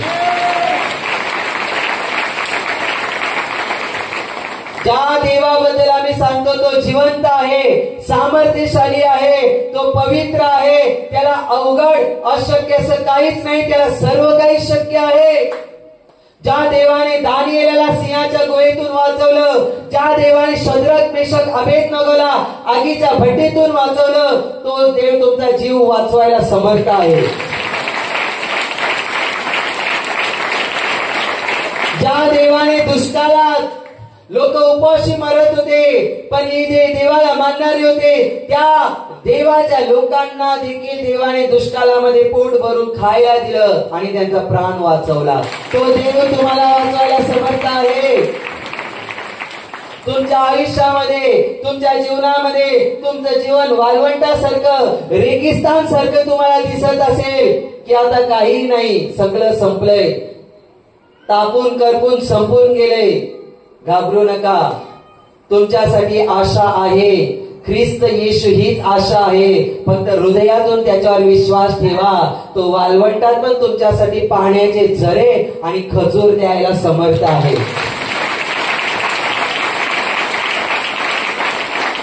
इस्रायली लोक गुलामगिरीतून मिसर देशातून काढले, पुढे प्रवासामध्ये नंतर कुरकुर केली, प्यायला पाणी नाही, प्यायला पाणी नाही, हाव त्याव करायला लागले. पण देवाने अशा त्या ठिकाणी देवाने शेवटी त्यांना आशीर्वादित केलं आणि देवाने कृपा दिली की तिथे त्याला 70 खजुरीची झाडं आणि प्यायला पाणी पुरेसं होतं, भरपूर होतं. देवावर विश्वास ठेवा. दुष्काळात पण तुम्ही पोट भरून खाल. तुमचा प्राण दुष्काळात संपणार नाही. देवावर विश्वास ठेवा. तुमच्या आजारात, तुमच्या समस्येत मृत्यू तुमच्यावर येऊन वेळेच्या आधी तुम्ही मरणार नाहीये. अकाली मरण तुमच्यावर येणार नाही. मृत्यू पासून तुमचा प्राण सोडवावा म्हणून देव तुमच्यावर लक्ष ठेवून आहे आणि तुमच्या बरोबर आहे. आज तुमच्या शरीरामध्ये आजार असतील आणि तुमच्या डोक्यात विचार असतील की हा आजार खूप महिने झाले, खूप वर्ष झाले, उपचार करून पण फरक पडलेला नाही आणि असं वाटतं आता संपून जाईल. तुम्हाला तसं वाटतं. देवाला काय वाटतं ते समजून घ्या. देवाला वाटतं तुला निरोगी करणं. म्हणून बायबलमध्ये देवाचं वचन म्हणतं, मी तर त्यांना जीवन प्राप्ती व्हावी व ती विपुलपणे प्राप्त व्हावी म्हणून आलेलो आहे. देव तुला जर विपुल जीवन द्यायला आलेला आहे तर कुठलीही चुकीची गोष्ट अचानक आणि अकाली तुमचा प्राण, तुमचा जीव संपवणार नाही. लक्षात ठेवा. कारण देव तुमच्या बरोबर आहे तर तुला रोगमुक्त करणारा तो परमेश्वर आहे. तो तुला रोगमुक्त करून विपुल जीवन देऊन आशीर्वादित करेल. सगळ्या प्रकारची कृपा तुमच्यावर विपुल प्रमाणात करायला तो तयार आहे. पण तुम्ही स्वतःचं जीवन तपासून बघा. तुम्ही देवाचं भय धरता का? तुम्ही नित्य रोज देवाकडे प्रार्थना करता का? देवाला जे आवडतं ते करता का? जे देवाला आवडत नाही त्या गोष्टींपासून स्वतःला लांब करता का? याचा विचार करा. जर तुम्ही देवाला आवडते ते करत असाल तर विश्वास ठेवा तुम्ही देवाच्या आज्ञेत आहात. कारण देवाच्या आज्ञा जो पाळतो तो देवाला जे आवडतं तेच करतो. देवाला जे आवडतं ते जर तुम्ही करता, देवाच्या आज्ञा पाळता तर तुम्ही देवाचं भय धरता. कारण तो माणूस एखादी वाईट गोष्ट करता आली खूप विचार करेल आणि तो करणारच नाही. खूप विचार करेल म्हणजे मला हे सांगायचे की तो त्यात हात घालणारच नाही वाईट करायला. कारण त्याला देवाचं भय आहे. बायबलमध्ये योसेफाबद्दल आपण ऐकतो. जुन्या करारामध्ये उत्पत्तीच्या पुस्तकात पोटीफरची बायको, पोटीफरच्या घरी हा योसेफ काम करत होता, जॉबला होता आणि जी पोटीफराची बायको होती तिचं मन या योसेफावरती बसलं होतं. हिचा जीव त्याच्यात अटकला आणि रोज ती त्याला सांगायची, चल माझ्याजवळ झोप. कशाला? घाण काम करायला, व्यभिचार करायला, जारकर्म करायला. पण हा योसेफ जो देवाचं भय धरणारा माणूस होता त्याने तिचं एकदाही ऐकलं नाही. ती रोज रोज त्याला सतवायची पण त्याने एकदा पण तिचं ऐकलं नाही. आज काही लोक अशी चान्स भेटली तर पटकन चालून जातात. पण हे पाप आहे. देवाने पुरुषाला त्याची पत्नी दिलेली आहे आणि स्त्रीला तिचा नवरा दिलेला आहे. म्हणून तुम्ही परस्त्रीचा, परपुरुषाचा लोभ धरून किंवा कोणाच्या बोलण्याला बळी पडून व्यभिचार करू नका. घाणेरडे शरीर संबंध ठेवू नका. प्रत्येक लग्न झालेल्या स्त्रीला तिचा पती आहे आणि लग्न झालेल्या पुरुषाला त्याच्या पत्नीवर आणि दोघांना एकमेकांच्या शरीरावर अधिकार आहे असं बायबल म्हणतं. पण या योसेफाचं लग्न झालं नव्हतं आणि समोरून चालून ऑफर आली. त्याला देवाचं भय होतं म्हणून त्याने नाकारलं. तो रोज रोज नाकारायचा. एखादा बोलला असता, अरे मी तरी यांच्या घरी कामाला आहे, हिच्या नवऱ्याच्या हाताखाली कामाला आहे आणि हिला नाराज केलं तर माझं काम जाईल, अमक होईल तमक होईल. दुसरा बोलला असता की नाही माझं लग्न झालं नाही, मला चालून ही गोष्ट आलेली आहे. पण त्याने असलं काहीच केलं नाही. त्याला देवाचं भय होतं म्हणून तो तसल्या घाणेरड्या गोष्टीपासून लांब राहिला. आणि एक दिवस या पोटीपरच्या बायकोने त्याच्यावर जबरदस्ती केली म्हणजे त्याला पकडलं. याला देवाचं भय होतं म्हणून काय केलं, तो फिलिंग मध्ये भावनेमध्ये पडून त्याने पाप नाही केलं. त्याने तिथेच तिचा नाकार केला आणि त्याने त्याचे जे कपडे तिने पकडले होते त्याने तसे ते झटकले आणि तिथून तो निघाला. तिच्या हातामध्ये त्याचे कपडे अटकले आणि तिने चुकीची बातमी पसरवली की हा माझ्यावर चाल करून आलता माझी इज्जत लुटायला. योसेफ प्रामाणिक वागला पण तरी पण त्याच्या जीवनात त्याला शिक्षा झाली. त्या शिक्षा त्याला वाईटासाठी नव्हत्या, चांगल्यासाठी आल्या. आणि एक दिवस योसेफ मिसर देशामध्ये मोठा अधिकारी बनला, प्राईम मिनिस्टर बनला आणि अख्खा मिसर देश त्याच्या हातामध्ये होता, तो हँडल करत होता. मला सांगा, थोड्या वेळाच्या सुखासाठी त्याने जर पाप केलं असतं तर देवाची आज्ञा मोडली असती ना. थोड्या वेळाचं सुख घेण्यासाठी एवढं मोठं आशीर्वाद त्याने गमावला असता. अनेक असे आशीर्वाद आपल्या जीवनातून आपण अशी पाप केली ना की निघतात. अशी म्हणजे पाप वेगवेगळ्या प्रकारचं असतं, फक्त एकच नाही. खोटं बोलणं पण पाप आहे, शिव्या देणं पण पाप आहे, मोबाईलवर घाणेरडे पिक्चर पाहणं पण पाप आहे, लोकांना लुबाडणं पण पाप आहे. अनेक अशी पाप आहेत. पाप म्हणजे काय? पाप म्हणजे देवाची आज्ञा मोडणं. पाप म्हणजे काय? देवाच्या विरुद्ध वागणं. पाप म्हणजे काय? जे देवाला आवडत नाही तेच करणं. या योसेफाने जर क्षणिक सुखासाठी देवाची आज्ञा मोडली असती तर पुढे जो मोठा प्राईम मिनिस्टर जो बनला तो बनला असता का? अधिकारी बनला असता का?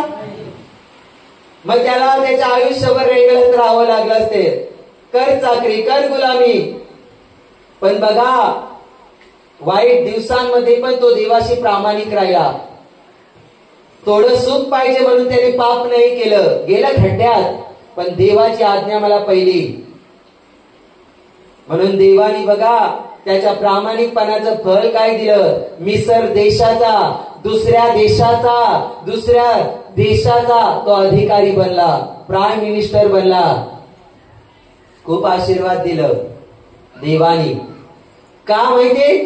देवाचं भय धरून जीवन जगला. आज आपल्यामध्ये पण देवाचं भय असलं पाहिजे. खोटं बोलता वेळी, कोणाशी भांडता वेळी, खोट्या सह्या करता वेळी, एखादा इच्छा झाली तुम्हाला व्यसन करण्याची, तुमच्या भाषेत आंबळ आलंय, भय पाहिजे देवाचं. ज्या वेळेला अशा चुकीच्या गोष्टी तुमच्या मनात, तुमच्या डोक्यात तुम्हाला इच्छा येतात, तुमच्यात भय पाहिजे देवाचं की मी माझं मन मारील, मी माझी इच्छा मारील पण देवाची इच्छा पूर्ण करेल. जर खोटं बोलण्याने मी देवाची आज्ञा मोडतोय तर मी खोटं बोलणार नाही. व्यसन केल्याने मी जर देवाची आज्ञा मोडतोय तर मी व्यसन करणार नाही. परस्त्रीशी, परपुरुषाशी घाणेरडे संबंध ठेवल्याने मी जर देवाची आज्ञा मोडत असेल तर मी नातं ठेवणार नाही. आज आपल्यामध्ये देवाचं भय पाहिजे. देवाचं भय धरून देवाच्या इच्छेमध्ये जर जीवन जगत असाल तर देवाचे स्वर्गीय आशीर्वाद तुमचे आहेत, माझे आहेत. हो, कारण देव असल्या लोकांना आशीर्वादित करायला, असल्या लोकांचं रक्षण करायला, असल्या लोकांना सुरक्षित ठेवायला पुढे पुढे असतो. कसल्या लोकांचं? जी लोक देवाचं भय धरून राहतात, देवाच्या वचनात जीवन जगतात, असल्या लोकांवर देवाचं 24 तास लक्ष असतं. म्हणून तुम्हाला ठेच लागली तरी देवाला वेदना होतात. तुम्हाला दुखायला लागलं तर अश्रू देवाचे निघतात. एवढं देव प्रेम करतो तुमच्यावर, एवढं देवाचं लक्ष तुमच्यावर आहे. तुम्हाला कोण सतावतोय, तुम्हाला कोण त्रास देतोय असं समजू नका की देवाचं लक्ष माझ्याकडे नाही, मी एकटीच झेपवत आहे, मी एकटाच सहन करतो. नाही, देवाचं लक्ष तुमच्याकडे आहे. तुम्ही तुमच्या वाईट दिवसात, तुम्ही तुमच्या दुःखात पण जर देवाशी प्रामाणिक राहिलात, देवाचं भय धरून राहिलात तर विश्वास ठेवा, देवाची महान आणि मोठी कृपा तुम्ही अनुभव कराल. म्हणून आज देवाचं वचन शिकवतं, पहा जे परमेश्वराचं भय धरतात व त्याच्या दयेची अपेक्षा करीतात त्यांचा जीव मृत्यूपासून सोडवावा व दुष्काळात त्यांचा प्राण वाचवावा म्हणून त्यांच्यावर त्याची म्हणजे देवाची नजर असते. इथे जमलेल्या प्रत्येक देवाच्या लोकांनो, तुम्हा प्रत्येकावर देवाची नजर आहे, त्याला तुमचा विसर पडलेला नाहीये.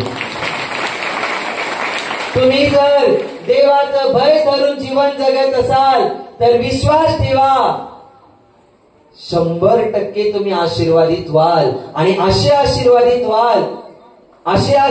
व्हाल की तुमच्या आजूबाजूला एवढा आशीर्वादित कोणी नसेल, एवढे तुम्ही आशीर्वादित व्हाल.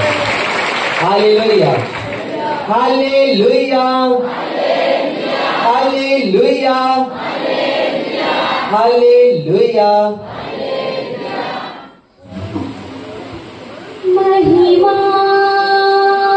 महिमा महिमा महिमा महिमा महिमा महिमा महिमा महिमा तेरी गाए हम तेरा आसमानी खुदा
जनकात मन करे कहता रहूं यीशु तेरा नाम दिल में तेरे तार मेरी तेरी जनकात मन करे कहता रहूं यीशु तेरा नाम दिल में तेरे तार मेरी तेरी जनकात मन करे कहता रहूं यीशु तेरा नाम दिल में तेरे तार मेरी तेरी जनकात मन करे कहता रहूं यीशु तेरा नाम यीशु नाम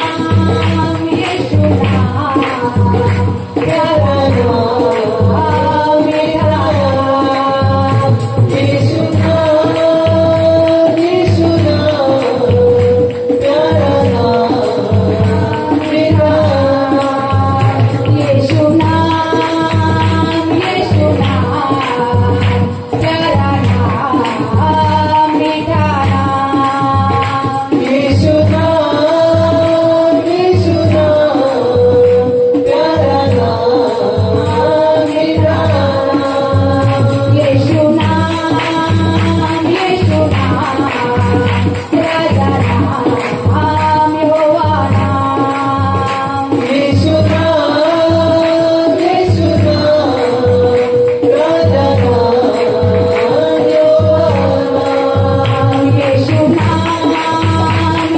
नाम राजा नाम यहोवा नाम यीशु नाम राजा नाम तुमसे मेरी सुबह होती तुमसे मेरी शाम है बस मेरे होठों पे यीशु तेरा नाम है तुमसे मेरी सुबह होती तुमसे मेरी शाम है बस मेरे होठों पे यीशु तेरा नाम है तुमसे मेरी सुबह होती तुमसे मेरी शाम है बस मेरे होठों पे यीशु तेरा नाम है तुमसे मेरी सुबह होती तुमसे मेरी शाम है बस मेरे होठों पे यीशु तेरा नाम यीशु नाम प्यारा नाम मीठा नाम यीशु नाम प्यारा नाम मीठा नाम यीशु नाम राजा नाम यहोवा नाम यीशु नाम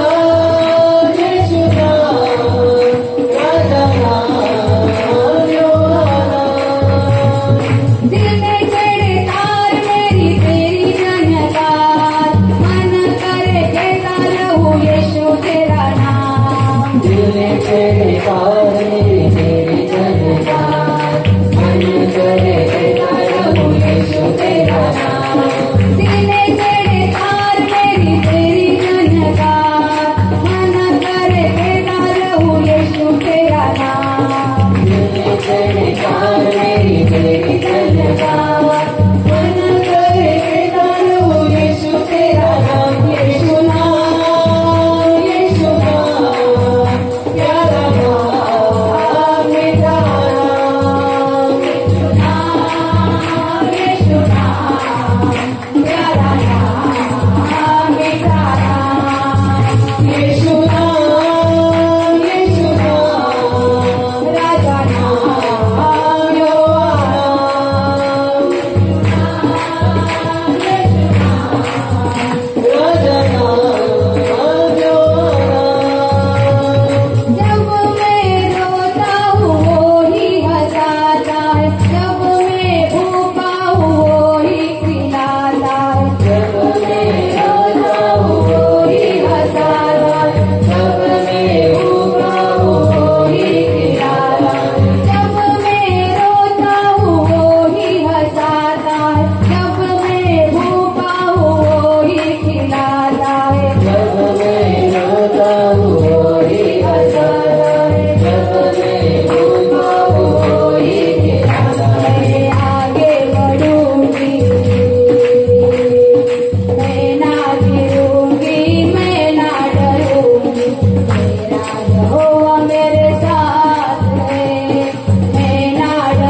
दिल ने छेड़े तार मेरी तेरी झनकार, मन करे करो यीशु तेरा नाम। दिल में छेड़े तार मेरी तेरी झनकार, मन करे देता रहूं यीशु तेरा नाम। दिल ने छेड़े तार मेरी तेरी झनकार, मन करे देता रहूं यीशु तेरा नाम। यीशु नाम, यीशु नाम, प्यारा नाम, मीठा नाम। यीशु नाम, यीशु नाम, प्यारा नाम, मीठा नाम। यीशु नाम, यीशु नाम, राजा नाम, यहोवा नाम। यीशु नाम, राजा नाम, यहोवा नाम। जब तक शरीर में प्राण रहे, यीशु तेरी आज्ञा मुझे याद रहे। जब तक शरीर में प्राण रहे, यीशु तेरी आज्ञा मुझे याद रहे। तुमसे मेरी प्रार्थना है, मेरे सर पे सदा तेरा हाथ रहे। तुमसे मेरी प्रार्थना है, मेरे सर पे सदा तेरा हाथ रहे। यीशु नाम, यीशु नाम, प्यारा नाम, मीठा नाम। यीशु नाम, यीशु नाम, प्यारा नाम, मीठा नाम। यीशु नाम, यीशु नाम, राजा नाम, यहोवा नाम। यीशु नाम, यीशु नाम, राजा नाम, यहोवा नाम। दिल में छेड़े तार मेरी तेरी झनकार, मन करे देता रहूं यीशु तेरा नाम। दिल में छेड़े तार मेरी तेरी झनकार, मन करे देता रहूं यीशु तेरा नाम। यीशु नाम, यीशु नाम, प्यारा नाम, मीठा नाम। यीशु नाम, यीशु नाम, प्यारा नाम, मीठा नाम। यीशु नाम, यीशु नाम, प्यारा नाम, यहोवा नाम। यीशु नाम, यीशु नाम, प्यारा नाम, यहोवा नाम। Hallelujah, hallelujah.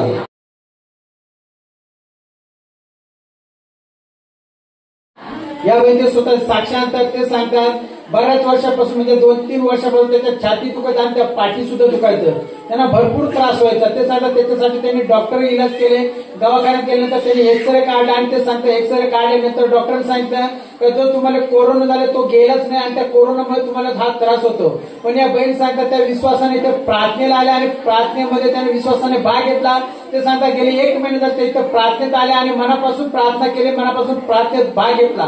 ते सांगतात त्या दिवशी उपास प्रार्थना होती, त्यांनी विश्वासाने प्रार्थना केल्यानंतर जेवण केलं आणि घरी गेल्यानंतर ते सांगतात देवाने त्याच्या जीवनात कार्य केलं आणि ते सांगतात जो काही त्यांच्या छाती दुखायचा, जो काही पाठी दुखायचा जो त्रास होता तो पूर्णपणे नॉर्मल झाला। देवाने त्यांना बरं केलं, आरोग्य देऊन म्हणते परमेश्वराला धन्यवाद। बाळाची साक्षांतात ते सांगतात त्याला ताप येतात, त्यांनी विश्वासाने परमेश्वर प्रार्थना केली, त्याचा वापर केला, त्याद्वारे देवाने त्याला परिश्रम करून बरं केलं। तसंच या बहीण त्या बाळाची साक्षांतात ते सांगतात त्याच्या शरीराच्या बारीक बारीक फोड्या यायच्या, गेली 2 वर्ष त्याला तो त्रास होतच होता। ते सांगतात त्यांनी भरपूर औषधं केले पण त्याला काही फरक पडत नव्हता। ते सांगतात त्यांनी विश्वासाने परमेश्वर प्रार्थना केली आणि ते सांगतात मागच्या वेळेस जे 3 दिवस प्रार्थना होती, नाईट प्रार्थना होती आणि 2 दिवस प्रार्थना, अशा 3 दिवस लगातार प्रार्थना होती। त्या प्रार्थनेमध्ये या बहिणीने विश्वासाने भाग घेतला आणि ते सांगतात देवाने या बाळाच्या जीवनात कार्य केलं। त्या प्रार्थनेद्वारे या बाळाच्या जे काही शरीरावर जे फोड्याच्या त्वचेवर जे काही त्रास व्हायचा तो त्रास पूर्णपणे काढून टाकला, देवाने त्याला आरोग्य दिलं, बरं केलं म्हणते परमेश्वराला धन्यवाद देतात। या बहिणी स्वतः साक्षांतात ते सांगतात त्यांना नाकाला त्रास होता, त्याचं नाक दुखायचं आणि ते नाक दुखण्यासाठी त्या डॉक्टर गेल्या आणि डॉक्टरांनी त्यांना ऑपरेशन करायला सांगितलं, ऑपरेशन केलं आणि ते सांगतात डॉक्टरांनी त्यांना सांगितलं तुमचं नाकाचं हाड वाढतं त्याच्यामुळे ऑपरेशन करावं लागेल। त्यांनी ऑपरेशन केलं पण ते सांगतात ऑपरेशन केल्यानंतर ते एक वर्षानंतर सतत त्यांच्या नाकातून महिन्यातून 2-3 वेळा रक्त यायला लागलं. ते सांगतात त्याच्यासाठी त्या डॉक्टरांकडे जायला लागले आणि गोळ्या औषधं पुन्हा चालू केली. ते सांगतात त्यांना काही फरक पडत नव्हता. पण ते सांगतात इथं ते प्रार्थनेला आले आणि मागच्या महिन्यामध्ये जेव्हा पास्टरांनी इथं प्रार्थनेमध्ये सांगितलं होतं का ज्यांना डॉक्टरांनी ऑपरेशन सांगितलं ज्यांचे मोठे आजार ते इथं पुढे उभे या, मी त्यासाठी प्रार्थना करत आहे. ते सांगतात त्याच वेळेस या बहीण पुढे आल्या आणि विश्वासाने त्यांनी नाकावर हात ठेवला आणि ते सांगतात ज्यावेळेस पास्टरांनी प्रार्थना केली ते सांगतात देवाने त्यांच्या जीवनात लगेच कार्य केलं. ते सांगतात गेली 1 महिना झाला त्यांच्या नाकातून पुन्हा रक्त आलं नाही. जो काही त्यांना नाकाचा त्रास व्हायचा त्याच्यामुळे त्यांना श्वासोच्छ्वास घ्यायला त्रास व्हायचा, रक्त येण्याचा जो त्रास होता तो 1 महिना झाला आता तो निघून गेला. आता तुमचं नाव काय? ज्योती. कुठून आल्या तुम्ही? कसारा. तुम्हाला किती वर्षापासून हा त्रास होत होता? 2022 ला ऑपरेशन झालं आणि 24 पासून रक्त यायला लागलं नाकातून. त्याच्यासाठी तुम्ही काय केलं? परत डॉक्टरकडे गेली आणि डॉक्टर बोलले ऑपरेशन करावं लागेल. मुंबईला पण गेली डॉक्टरांकडे आणि ऍडमिट पण झालेली 1 दिवस. तर त्याने पण काही बोलले नाही, फक्त गोळ्या औषधं दिले. आणि दुसऱ्या डॉक्टरकडे गेलेली प्रायव्हेटमध्ये, तिथे बोलले का ऑपरेशन करावं लागेल. पण मी ऑपरेशन करायचंच नव्हतं. मी प्रार्थनेत येत राहिली म्हणजे विश्वास ठेवला परमेश्वरावर. आणि त्या दिवशी पास्टरांनी प्रार्थना करण्यासाठी बोलवलं इथे. ते कोणाचं ऑपरेशन ज्याचे मोठे ऑपरेशन सांगितले डॉक्टरने किंवा ज्यांना मोठे त्रास आहेत त्यांना पुढे यायला सांगितलं आणि त्यावेळेस पास्टरांनी प्रार्थना केली आणि त्याच दिवसापासून देवाने तुमच्या जीवनात चमत्कार केला. 1 महिना झाला आता तुमच्या नाकातून रक्त येतच नाही. तर मग रक्त ना असं महिन्यातून 4 वेळा 2 वेळा 3 वेळा असं रक्त येतच राहायचं. पण आता ज्यावेळेस पास्टरांनी प्रार्थना केली, जेव्हा तुम्ही इथं समोर आले, तुम्ही विश्वासाने भाग घेतला आणि पास्टरांनी ज्यावेळेस प्रार्थना केली त्या दिवसापासून आता तुमच्या नाकातून रक्त येत नाही.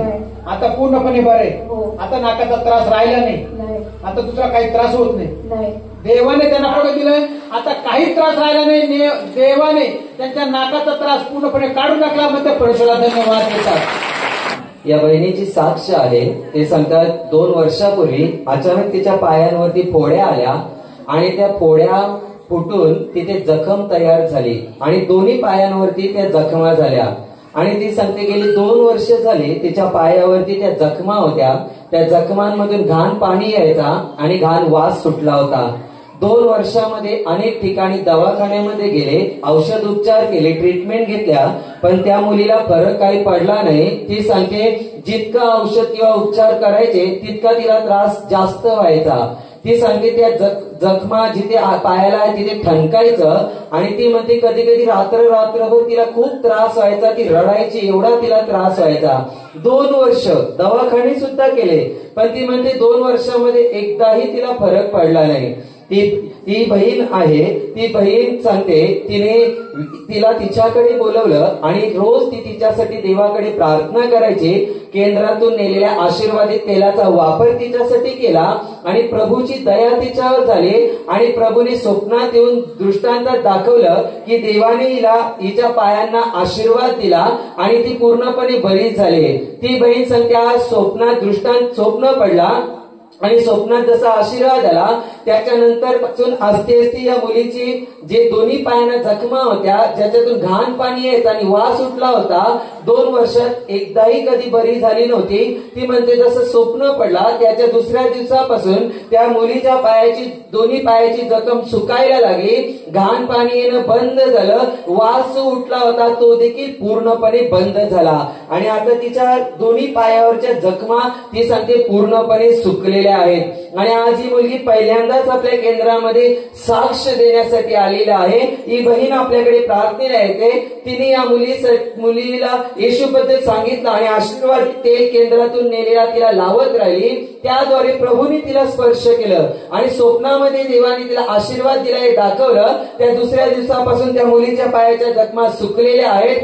2 वर्षापासून ज्या पायाला जखमा होत्या अनेक दवाखान्यात नेऊन पण एकदा पण सुकली नव्हती, उलट जखम वाढायची, ठणकायचं आणि ही मुलगी रात्रभर कधी कधी रडायची आणि तिला त्रास व्हायचा. ती म्हणते प्रभूने तिला स्पर्श केला. आता 1 महिना झालेला आहे. तिचे दोन्ही पाय व्यवस्थित आहेत. आता ते पाय ठणकत नाहीत, पायातून त्या जखमांमधून घाण पाणी निघत नाहीत, घाण वास येत नाहीत आणि जखमाही सुकलेल्या आहेत. म्हणून देवाचे आभार मानत आहे. तुझं नाव सांग. तुझं नाव काय? वृषाली. माहित तुझं नाव सांग. वृषाली. तू कुठे राहते? बळवंतवाडी. बलवंतवाडी. आणि काय त्रास होता तुला? पहिल्या 2 वर्षापूर्वी तुझ्या पायांना फोड्या आल्या. तू सांग काय त्रास झाला तुला, सांग. तू सांग. फोडे आले होते. हा, जास्त दुखायचे. जास्त पाय दुखायचे. जास्त निघायचं. पू निघायचा म्हणजे त्या फोड्या फुटून जखमा झाल्या आणि पू त्याच्यातून निघायचा. पू निघाला त्याच्यातून रक्त पण निघायचं. पू निघाला तर त्याच्यातून बोल, तू बोल. पू सांग. तू लाजू नको, घाबरू नको. रक्त निघायचं आणि पू निघायचा. किती बोल. जास्त खाजवायचं पण. खाजवायचं पण. किती वर्ष त्रास होता हा? 2 वर्ष त्रास होता. याच्यासाठी उपचार केले, दवाखान्यात गेली होती, फरक पडला नाही. मग जास्त व्हायचं. आणि तू म्हणते कधी कधी रात्रभर ठणकायचं, तू रडत बसायची. खरोखर आहे काय? तुला एवढा त्रास व्हायचा? किती वर्ष हा त्रास होता? 2 महिन्याचं झालं. नाही, बरं नाही, आधी किती वर्ष त्रास होत होता? तू म्हणते 2 वर्ष त्रास होता आणि 2 महिने झाले तू इकडे आली आणि आता 1 महिन्यापासून म्हणजे ही बहीण आशीर्वादी तेल लावत राहिली आणि प्रार्थना करत राहिली आणि तेव्हापासून तुला फरक पडला. मग दवाखान्यामध्ये गेल्यानंतर फरक पडला नव्हता? अजिबात नाही. आणि मग आता आशीर्वादी तेल लावून तुला बरं वाटलं. आता किती दिवस झाले तुला बरं वाटतंय? किती दिवस झाले? 2 महिने होऊन गेले तुला, म्हणजे आस्ती आस्ती फरक पडला आणि आता 1 महिना झाला पूर्णपणे सुकले. कोणी तुला बरं केलं? प्रभू येशू. हालेलुया. ती आज पहिल्यांदाच आलीये. तिला एवढं येशू बद्दल काही माहिती नव्हतं, कधी प्रार्थनेला नाही. ही कोण तुझी? वहिनी. ही तिची वहिनी आणि आज ती पहिल्यांदाच प्रार्थनेला आली. तिला देवाने बरं केलं. ती म्हणते दवाखान्यात जाऊन पण तुला बरं वाटत नव्हतं वाटत बरं. आणि दोन्ही पायाला जखमा होत्या आणि घाण पाणी वास यायचा का? मग आस्ती आस्ती आशीर्वादी तेल वहिनी इथून न्यायची, ते तुला द्यायचे आणि लावत राहायचे.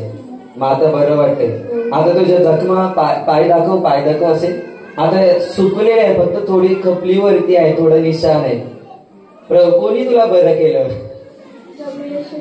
प्रभू येशू. जोरात टाळ्या देऊन प्रभू येशूला धन्यवाद द्या. जोरात. या म्हणजे स्वतः साक्षांतात ते सांगतात त्याच्या ओटी पोटात दुखायचं, त्यांना माशी पाळीचा त्रास होत होता. त्या तशाच अवस्थेत तिथं प्रार्थनेत आल्या. मनापासून त्याने प्रार्थनेत भाग घेतला. ज्यावेळी पास्टर संदेश देतात इथे कोणतरी बहीण आहे, तिच्या ओटी पोटात दुखाय, तिला भरपूर त्रास होतो. तेव्हा आत्ताच्या क्षणाला चमत्कार करत आहे. तुम्ही लगेच जाऊन चेक करा. आणि ते सांगतात जेव्हा पास्टर सांगतात त्यावेळी त्यांनी त्या संदेशावर विश्वास ठेवला आणि त्याद्वारे तेव्हा त्यांच्या जीवनात कार्य केलं. ओटी पोटाचं दुखणं आणि जे काही माशी पाळीचा जो त्रास होता तो आताच्या प्रार्थना संदेशाद्वारे पूर्णपणे निघून गेला. तेव्हा त्यांना बरं केलं, आरोग्य दिलं. म्हणजे परमेश्वराला धन्यवाद देतात. ज्यावेळी ते स्वतःची साक्षांता ते सांगतात त्यांचं मुळालीचं पोट दुखा, त्यांना भरपूर त्रास व्हायचा आणि त्यांना भरपूर त्रास होत असल्यामुळे ते आताच्या प्रार्थनेत त्याने मनापासून भाग घेतला. आणि ते सांगतात तसंच आतापर्यंत सुद्धा त्यांना त्रास होतच होता, पण जेव्हा ते आताच्या प्रार्थनेत त्याने विश्वासाने भाग घेतला, जेव्हा तो सामर्थ्याभिषेक त्यांच्यावर तेव्हा त्यांना स्पर्श केला आणि तो काय मुळालीचा त्रास होता तो आताच्या प्रार्थनेत पूर्णपणे निघून गेला. ते परमेश्वराला धन्यवाद देतात. ज्यावेळी ते स्वतः साक्षांता ते सांगतात त्याच्या डोक्याच्या एका साईडला दुखायचं, त्यांना भरपूर त्रास व्हायचा आणि ते सांगतात केस विचारताना सुद्धा त्यांना त्रास होता, त्याच्या डोक्यात जखम झाली होती. पण ते सांगतात आताच्या प्रार्थनेत जेव्हा पास्टरने इथून संदेश दिला का इथे कोणतरी बहीण आहे, तिच्या डोक्याच्या एका साईडला त्रास होतो, केस विचारताना सुद्धा तिला त्रास होतो, देव तिला आताच स्पर्श करून आताच तो त्रास काढून टाकला, तिला बरं करताय. ते सांगतात ज्यावेळेस इथून संदेश देण्यात आला त्याच वेळेस त्याने विश्वासाने प्रार्थना करत होत्या. ते सांगतात त्याच वेळेस देवाने त्यांच्या जीवनात कार्य केला आणि ते सांगतात जे काही डोक्यात जो काही केसांमध्ये जो त्रास होता, केस विचारताना दुखायचा आणि ती जखम होती, आताच्या प्रार्थनेत पूर्णपणे देवाने त्यांना बरं केलं, आरोग्य दिलं. मग त्या परमेश्वराला धन्यवाद देतात. त्यांच्या मुलाची साक्षांत ते सांगतात त्या मुलाच्या पोटात दुखायचा आणि चमका निघायचा, त्याला भरपूर त्रास व्हायचा. या बहीण सांगतात त्यांनी त्याच्यासाठी प्रार्थना केल्याशिवाय त्याचा ऑफर केला, त्याद्वारे जेव्हा त्याच्या मुलाला स्पर्श केला जे काही पोटात दुखण्याचा जो त्रास होता तो पूर्णपणे काढ टाकला. देवाने त्याला बरं केलं, आरोग्य दिलं. म्हणते परमेश्वराला धन्यवाद देतात. शेवटचा आशीर्वाद देतो आजच्या प्रार्थनेचं. दोन्ही हात उंच करा, डोळे बंद करा. पवित्र आत्मा तुम्हाला स्पर्श करेल. पवित्र आत्म्याचं सामर्थ्य तुमच्यावर येईल. प्रभू तुम्हाला आता स्पर्श करेल. देवाचा आत्मा इथे हजर आहे. स्वर्गीय सामर्थ्य इथे आहे. बायबलमध्ये देवाचं वचन अभिषेकाच्या द्वारे बंधनं तुटली जातात. तुमचा जर विश्वास असेल तर ती देवाची शक्ती तुमच्यावर येईल आणि तुमची मोठ्यात मोठी बंधनं तोडून टाकेल आणि तुमच्यावर मोठी कृपा करेल. विश्वासाने स्वीकार करा. देवाने स्वर्गाचा दरवाजा आपल्यासाठी उघडलेला आहे. स्वर्गाचं सामर्थ्य इथे हजर आहे. स्वर्गीय सामर्थ्य इथे हजर आहे. स्वर्गीय सामर्थ्य इथे हजर आहे. स्वर्गीय सामर्थ्य इथे हजर आहे. तुम्हा सर्वांवर प्रभू येशूचे महान मोठे आशीर्वाद उतरत. तुम्ही जाल तिथे यशस्वी व्हाल. तुम्ही बोलाल तसं घडेल. तुमच्या मनातील प्रत्येक इच्छा प्रभू येशूच्या इच्छेत पूर्ण होईल. सैतानाच्या सर्व डाव पेचापासून प्रभू येशू तुमचं रक्षण करेल. तुमच्या जीवनातील आणि कुटुंबातील प्रत्येक दुःख, संकट आणि समस्या प्रभू येशूच्या पवित्र नामात नष्ट होत. तुमच्यावर आणि तुमच्या कुटुंबावर प्रभू येशूचे महान आशीर्वाद येऊ. ज्यांना देवाचं काम करायचे सामर्थ्य पाहिजे, दुनियात उंच ठेवा. तुमचं हृदय देवाकडे लागलेलं असेल तर ते सामर्थ्य तुम्हाला स्पर्श करेल. ते इथे आहे. ते सामर्थ्य इथे आहे. तो अभिषेक इथे आहे. कारण त्याचा पुत्र प्रभू येशू ख्रिस्त इथे हजर आहे. पवित्र आत्मा इथे आहे. पवित्र आत्मा इथे आहे. तो तुमच्यावर येत आहे. तो तुम्हाला स्पर्श करत आहे. पवित्र आत्म्याचं सामर्थ्य उतरत आहे. तुम्हा सर्वांवर पवित्र आत्मा उतरव. येशूच्या संगती निघाले शिष्य. येशूच्या संगती निघाले शिष्य. स्वर्गात जाणारा पवित्र त्याला भेटणारा. येशूच्या नावात तुम्हाला तुमच्या परिवाराला आशीर्वादित सुरक्षित घोषित करतो. देवाचा महिमा तुमच्यावर येऊ. मोठमोठ्या साक्ष तुमच्या जीवनात घडो आणि देवाचा गौरव हो तुमच्या जीवनाच्या द्वारे. प्रभू त्याचा महिमा तुमच्यावर प्रकट करो. देवाची इच्छा आहे. देवाची इच्छा की पूर्ण तुमच्या जीवनात. देवाची इच्छा तुम्ही रोज मुक्त व्हावे. देवाची इच्छा पूर्ण होत आहे. तुमचं येणं जाणं सुरक्षित आशीर्वादित घोषित करतो. तुमचा प्रवास सुखाचा घोषित करतो. मार्ग घोषित करतो. देव तुमच्या जीवनात कुटुंबात उद्धार घेऊन मोठमोठे साक्ष करतो. देव तुम्हाला पवित्र आत्म्यात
Hallelujah.